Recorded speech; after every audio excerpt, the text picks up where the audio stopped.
ఎంతో కష్టపడి, ఎంతో డబ్బుల్ని, ఎంతో ఇష్టంగా ఒక ఇల్లయితే మనం కట్టుకుందామని ఎప్పుడైతే క్లయింట్ మనకు వర్క్ ఇస్తాడో, వాళ్ళకి గానీ, మనకి ఎవరైనా కొత్తగా ఇల్లు కట్టుకున్న వాళ్ళకి గానీ, ఇప్పుడు నేనైతే ఈ వీడియోలో ఒక పాయింట్ అయితే చెప్తున్నాను. మనం వెంటనే బ్రిక్ వర్క్ చేసేయడం, వెంటనే మనకి ఎలక్ట్రికల్ పాయింట్స్ కట్ చేయడం, వెంటనే ప్లాస్టరింగ్లు చేయడం, ఇదనేది రాంగ్ ప్రాసెస్. కంపల్సరీ మీరు ఇంత డబ్బులు పెట్టి ఇల్లు కట్టుకుంటున్నప్పుడు ఇంటికి క్రాక్స్ వస్తే ఎవరు దానికి రెస్పాన్సిబిలిటీ మీరే చెప్పండి. వెంటనే ఏది కూడా చేయొద్దు. నేను ఇప్పుడు మీకు బ్రిక్ వర్క్ అయిపోయింది. ఇప్పుడు నేను ఎలక్ట్రికల్ పాయింట్స్ మన క్లయింట్ని దగ్గర పెట్టుకుని అయితే చేస్తున్నాను.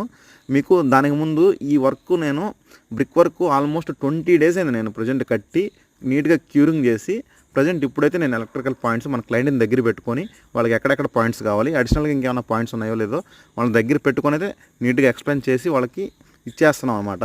మనం చేసే ప్రతి ఒక్క ప్రాజెక్టు మొత్తం కస్టమైజేషనే.